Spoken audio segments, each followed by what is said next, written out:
다음 세션은 지구가 살아야 스타트업도 산다. 진짜 문제는 에너지다 라는 주제로 그리너지 방성용 대표님, 식스티헤르츠 김종규 대표님, 그리고 사인왓스의 쉬바 바우믹 대표님, 그리고 온라인으로 참여해 주시는 하이브 파워의 지안루카 코르벨리니 대표님 이렇게 모시고 패널 토크를 진행해 보겠습니다. 네 분의 패널분들 큰 박수로 맞이해 주시기 바랍니다.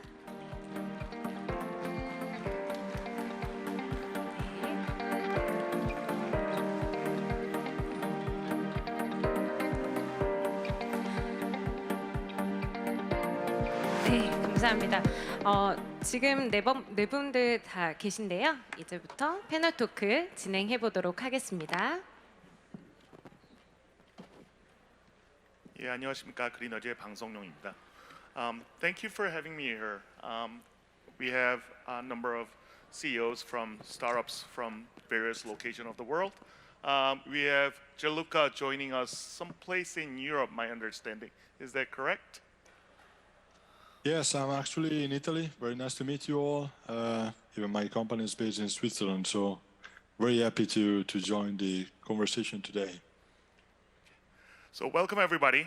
My name is Scott Bang. I'm a CEO of a battery startup in Korea and San Jose in US. So let's start with introduction. Mr. Kim, do you want to start? Yeah. Hi, this is Jongkyu Kim. I'm a CEO and a founder of the company named SixtyHertz.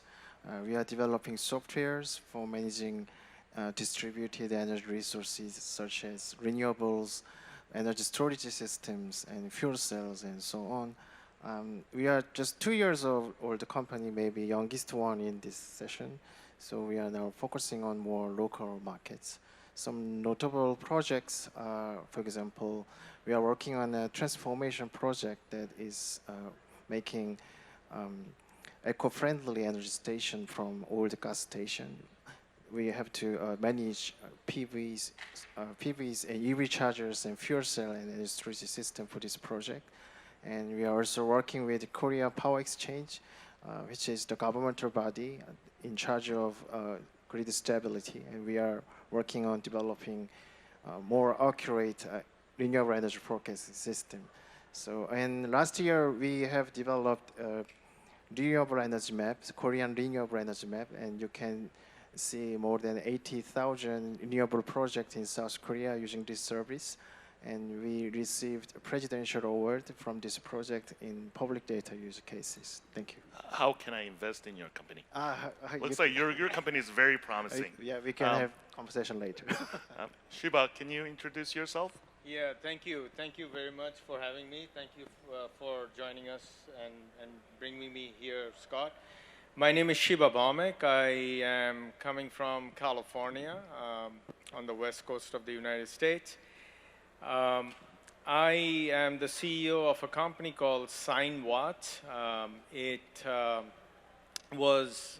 has been U.S. Department of Energy funded on multiple development rounds, and we have demonstrated a fundamental new architecture of power electronics for rooftop solar photovoltaics and electric vehicles. And we'll probably get into that a little bit more a little later. But essentially our claim to fame is high power density and high efficiency without compromising on the characteristics and the safety attributes of the overall architecture. I'm having a great time in Korea, and I wanted to reach out to the organizers for inviting me here. Thank you. Gianluca, can you introduce yourself and your company? Sure. So again, I'm very happy to meet you all tonight, this afternoon. And my name is Gianluca Corbellini. I am the CEO and co-founder of Hive Power. And what we're doing in Hive Power is basically developing a software to enable automated smart charging for electric vehicles and also vehicle to grid, trying to basically maximizing the profits and the savings that you can make out of this smart management of electric vehicle charging. with this kind of solution, we also operate other flexible assets, including storage batteries, heat pumps, air conditioning, and so on. And we are also providing a solution to basically manage energy communities, which is a new framework, very promising one happening right now in Europe, where basically there are national incentive programs to promote the local sharing of renewable energy. So we have two hardware startup and two software startups related to energy. Maybe we can solve all the energy problem today. So let's start. First, as a start, let's talk about energy crisis. We hear a lot about energy crisis that's related to renewable energy and that sort. But first of all, I would like each one of you guys to share your assessment of what energy crisis is, and even hopefully what your definition of energy crisis, and maybe what are the signs of energy crisis that we would experience in the worst case possible. Gianluca, do you want to start? Yeah, sure. So I say that this crisis from two main points of view. Like the number one is about prices. So I see like energy prices in Europe are going crazy in the last, I would say, 18 months, even before the war, actually, both on natural gas and power. And the second one is definitely that we could not even have enough energy in the coming winter or just after winter to supply businesses and end users, industries. So this could be even worse, of course. So we see, and this is true, I think, in the whole Europe, but also out of Europe. In general, I see this like also a result of the energy transition that has to happen, and this is kind of revolution, of course, moving to renewables. I think nobody expected that it was like a smooth, easy transition. So there is like a turbulent period in the middle, and then I would say like in maybe in 3 to 5 years, everything should be much simpler. So we see that even right now the flexibility in using the energy, so to use smart solution or to use more efficient solution is crucial.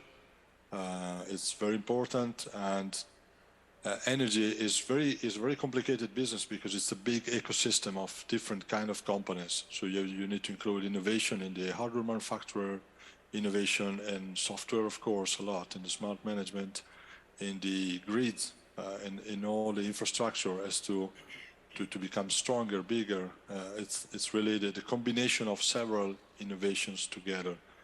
So there's it's a big challenge. We will go through it, of course, but I think there is a need right now more than ever to push innovation, startups, innovation in corporate as well, of course, and really a huge investment to make this possible. So I think this is the only way that we can go through it and reach a solution soon.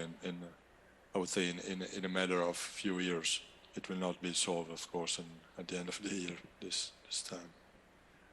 I think you covered a lot: the cost, transition, the usage of the energy, how smart we can use it. I'm going to put you on a spot, Shiba. What do you see as the potential signs of energy crisis getting worse? Yeah, so there is the observable part of energy crisis, and then there is the subtle piece of energy crisis, which probably is untold and undiscussed, but rather people are suffering. So that is that side. So obviously we know about the polar bears and the whale population impact and all such of biodiversity loss. Those are pretty apparent. People are seeing it, observing. Some may be feeling the pain, others may not be as much. But wildfires in California, untimely winter storms in Texas, major monsoons in when you never even dreamt of, those are events that we have never encountered. And so, at least not in my lifetime. So those are very observable. What really is close and dear to me is, and we hear this every day at the regulatory events in California and all these different sessions at multiple different states, is that the equitability of this solution, of this transition, is not playing out, and it's not bringing all communities making this transition. And that is very painful. So if we cannot make this transition where everybody benefits, it's not a proper solution.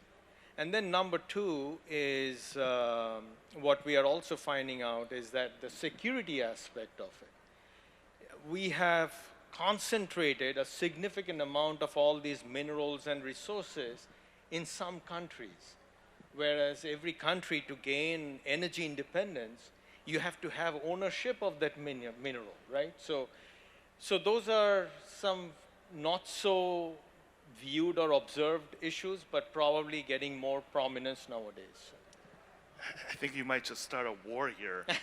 You're saying that global warming is due to energy crisis, and you are employing more of an international policies and politics into this discussion. I think you're scaring everybody. Well, I'm sorry, but you know, I mean, energy, for good or for bad, is intertwined with politics.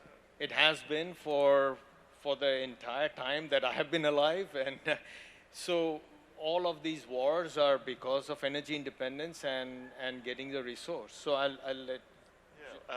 Let's put Jongkyu on a spot. So, Gianluca talked about science and the implication of energy crisis. What do you think is the possible solutions for energy crisis? And I think as soon as you finish your answer, I'm going to lead into our next question. But Yeah, I do know that there is a very serious situation in Europe regarding those energy and some security issues and wars. But frankly, I am not an expert in international politics and such things. So in this context, I only can mention energy crisis as a climate crisis. So since when we speak about the climate issues, it usually becomes very dark, gloomy, and apocalyptic. So I would like to introduce a simple episode that I felt that this problem is really serious. This year, actually, maybe it was January, there was a Korean TV series named People of National Weather Agency, 기상청 사람들. And if someone told me that there will be a TV series about National Weather Agency about 5 or 10 years ago, I might think that it's a really bad joke. It's not funny at all, but now it's happening. The story is not about the medical doctors, lawyers, entrepreneurs, and superheroes or drug dealers, but stories about the people who is doing weather forecasting, and it becomes a TV series now. So I think it's very important, and I think people feel it's very serious already. And I think one thing that we can experience in common is increasement of the extreme weather conditions. In Seoul last summer, we also have the same situation. We had heavy rainfall, sudden heavy rainfall multiple times. And as far as I know, it was the historical record, so it's very serious. So I think I consider energy crisis as a climate crisis. well, seems to be that your understanding and the amount of thoughts you guys put into this energy crisis seems to be great amount. So, based on your understanding or how you feel about energy crisis, did that affect how you started your startups, or how did you guys start your startups? It seems to be the solution to energy crisis is going to be innovations. The innovations that comes from not only these big international conglomerates, but maybe a small companies like us. So let me hear how you started your adventure, and do you guys have any regrets? Jongkyu, you want to start this time? Okay. In 2011, there was a very tragic accident in Japan. It was a Fukushima accident, and it was quite shocking to me because Japan is very well known for their advanced technology, and all the processes are actually very robust. But that becomes accident. So I think it was a kind of moment that I have to put my time on these issues.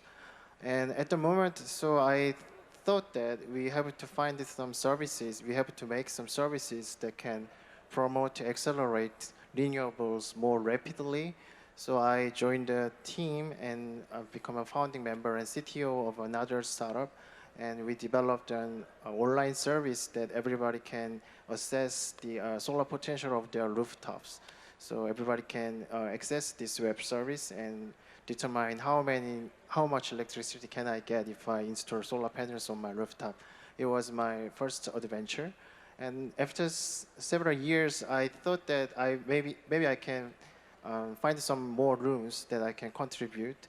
So I made my own company and now working on other distributed energy resources as well, like wind, energy storage system, and fuel cell, and so on. That's my story.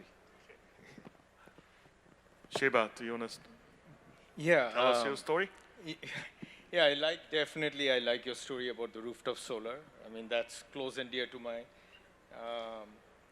I got my start on wind power, and I did my PhD thesis, and the entire work was on wind power. Early days of wind power, so this was in late 1990s, and since then, many companies have adopted that kind of a technology of brushless energy feeding into the wind turbine generator. Now, beginning about 2000, beginning about 2000, I was involved in the early days of solar photovoltaics for rooftop, power conversion for a company. And that led me to looking into how to re-innovate the power conversion piece so that we can level the playing field for rooftop solar in comparison to large-scale, utility-scale, and commercial-scale solar. And we have been working on that technology beginning about 2011. Then the US DOE funded us at that time, and we deployed it into the field, and we got tremendous success with the core science and the technology development. But lately what I have found is that because it's a power electronics platform, it can also be applied into energy storage. It can also be applied into electric vehicles. And we, since then, about 2019 timeframe, we moved on to electric vehicles because we find that the impact and the propensity of bringing renewables and distributed renewables particularly would be profound with our kind of a technology built into the electric vehicle. That's pretty interesting.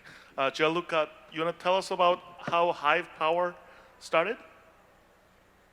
Yes, so we started in a quite classic way, I would say, like a spin-off of our university. So we were a research team at the Subsea University in the southern part of Switzerland, in the Italian-speaking region. And basically, we made research starting from 2011 about demand-side flexibility. Before that, I was working in the solar energy for some big corporates, basically, on the operation of utility-scale power plants. And then working on utility-scale solar, I really saw like the power of solar energy, the decreasing cost that was happening was really insane, super fast and super efficient as a way to deploy, super safe also way to deploy energy. But then we realized solar was, in our opinion, already becoming a kind of commodity more than 10 years ago. So the research on that topic is more like on the materials or new kind of cells. While at SUPSI, we were working more at the applied research side. So we soon moved to the smart grid field, and we see the big potential which is in batteries and electric vehicle charging. So we started actually our first pilot in 2011 with smart charging of Mitsubishi MiEV at that time. And yeah, we saw that also talking with local distribution system operators or company managing the infrastructure. They were already scared by the problem that the electrification of the demand would bring to the energy grids, especially because of electric vehicles and heat pumps. And then we continued our research, and in 2017, so 5 years ago, we started the company. And but actually, if I have a single regret, is that it was a bit too early for the market, because we were talking about energy communities and smart charging or even vehicle to grid in 2017, and everybody was saying like, okay, this is the future, it's amazing, we'll change the world, but I'm not buying today, I'm not even interested in a pilot. So we managed to survive thanks to grants from the European Commission. So we got something like to today, we got like 3 million euros. And this helped us basically to continue our research. And then the real market just started, I would say, 2 years ago. So we started too early, which for a startup could be very dangerous in general. But thanks to this grants, we managed to be here today. And yeah, we see that I think everyone that has an electric vehicle or even a heat pump can really feel that, oh, maybe I can operate it better for also the purposes of my energy companies, for the energy markets, to stabilize the grid. There are many use cases you can address with this kind of flexibility. And so these are like devices that for in some people, which maybe are not experts, could be a big problem for the energy transition. Like how do we produce the energy for electric vehicles, or how do we manage them at best? But then if we manage in a smart way, coordinated with all the ecosystem, it could be really a big part of the solution. So this is what was really our end goal, and also something that push us to deliver every day, is that what we're doing could really have an impact on the environment, on our future, on our society, and just a small part to improve the quality of our planet Earth, as you say in the tagline. Thank you. I might go off the tangent and go off of this cue card. We're talking about energy crisis, but the panelists here, all four of us, are more of how we can smartly use energy rather than creating energy. A lot of times people talk about renewable energy as maybe the silver bullet to energy crisis, but I think we align here is that how everybody in this world can use energy better, more efficiently and effectively. Maybe I'll kind of come up with a new questions, but let's talk about how we can use our energy better. Meantime, give me 30 seconds of how I started my startup. I'm a 20+ a year automotive engineer. In internal combustion engine, even in electric cars, there are 250 old technology being used in every single car in the world.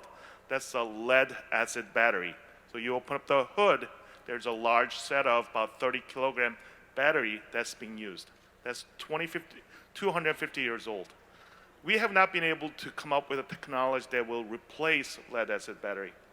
The Grinergy is founded by a bunch of engineers who set out to actually replace lead acid battery. So again, I think four of us here, I'm sure in this Comeup event, there are many energy startups and companies, but I think when we get together to create innovations to solve energy crisis, I'm sure there will be a bright future and bright earth that we can actually leave to our next generations. So let's talk about renewable energy. So again, the renewable energy, solar, wind, whatever they may be, creating these, using renewable energy and replacing fossil fuel power generation, that's effective. But we need to be able to use better or use more effectively. So if creation of or utilization of renewable energy is solution, how much renewable energy do we need to make this earth more sustainable for not just us but future generations? Any volunteers? I could attempt that, I suppose. Go ahead, Shiba.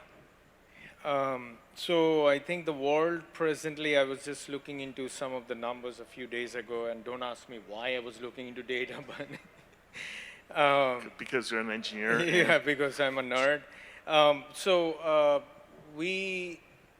The global energy consumption of all kinds of energy is in the range of about 160,000 terawatt hours.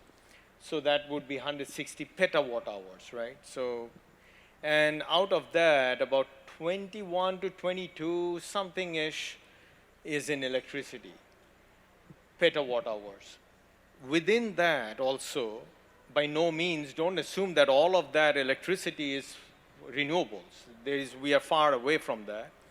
So within that also there is significant amount of fossil fuel and everything. So the reason I'm talking about all of this is to give you a perspective of the daunting task ahead of us. That's the quantity of energy generation that would be required on an annual basis if we want to make this planet sustainable. It's mind-boggling, number one. Number two, the energy density of fossil fuel is orders of magnitude more than what we can do with today's batteries and solar panels and other things. So which means we are using far more material and far more minerals to replace fossil fuel with renewables. So to your point, Scott, the only way we can achieve this is by figuring out how we can reduce our consumption. We have to do incredibly more with exceedingly less. That's what we have to do, and that has always been a significant challenge. And we'll get into some examples of that. We have achieved that for LEDs, for lighting, for smartphone. We have not achieved that for our energy systems. Anybody wants to add to that question? Great answer, Shiba. Thank you. Okay, I would like to tell another story again. In 2017, I was in Germany. I lived in Berlin for some years. Aber meine Deutsch ist kaputt. At the moment, there was an event about startups in the energy transition industry. It was a huge event sponsored by German government. And at the event, there was a speech from the CEO of the company named Aeon or Eon. The company is not that famous in South Korea, but actually it is one of the largest energy company in Europe. And during the speech, he questioned that is it possible to achieve 100% renewable grid system? And the answer was yes. So he was not trying to convince people that this direction is correct and that direction is wrong, but as an expert of the energy system and as a top-level businessman, he said that technically 100% renewable is possible. So if it is true, I think there is no reason to deny 100% renewable system in every aspect of the energy consumption. So I think that should be the goal that we can achieve together. But when we say what is your goal, then maybe if we can say 100% is our goal, actually what we can achieve is around 50%. And if we say that 50% is our goal, then maybe we can achieve 25%. So when we say this kind of number, I think we have to be a little bit bold about this. So I would like to say the goal is, I think, around more than 200% renewable. Aim high, huh? Gianluca, do you want to provide a last comment on this question? Yes, thanks for the very cool story. I was actually working in Aeon at the time of that speech, so I remember it as well.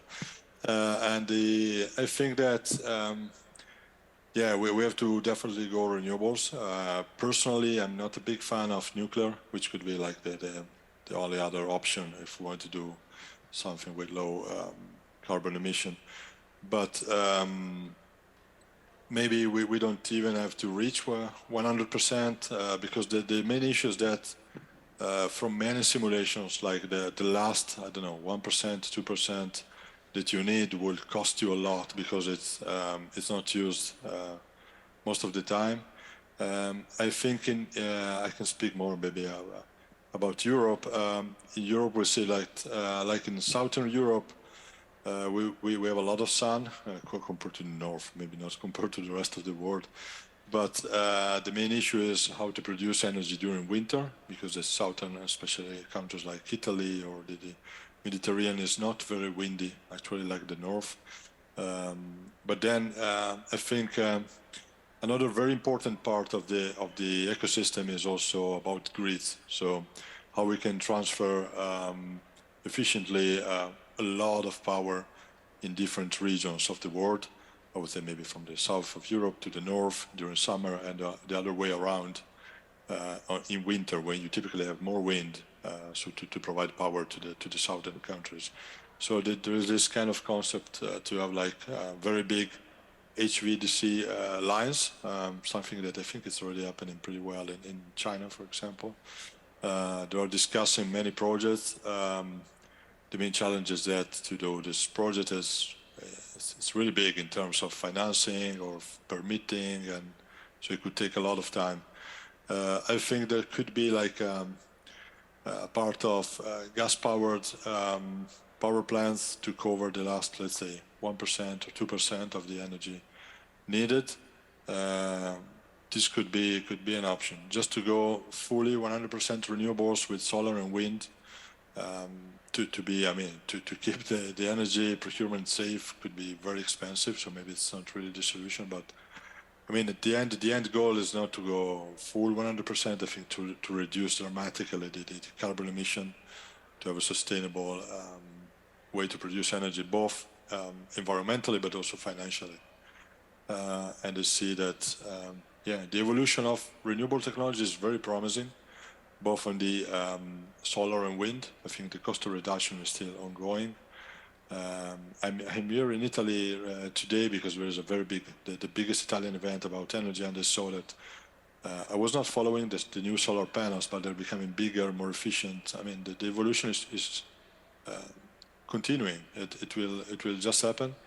Maybe about the prices, you'd see like kind of roller coasters because there's a lack of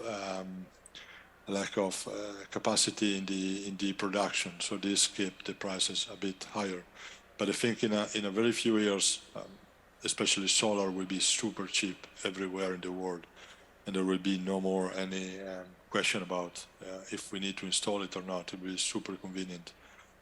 And the same is happening, I think, with wind. So the turbines are becoming bigger and bigger. There are new technologies to have like a floating wind turbine that are quite now relevant in the Mediterranean Sea. So I'm very bullish on this renewables development. I see also a lot of investments, a lot of capital is pushed in these businesses. So I don't know the numbers. I think Shiba gave some good ones. But we have to go there as soon as possible. I think we have no more time to postpone this transition. Thank you. Maybe I'll just provide one quick comment. There's a notion that engineers are very creative. We are not.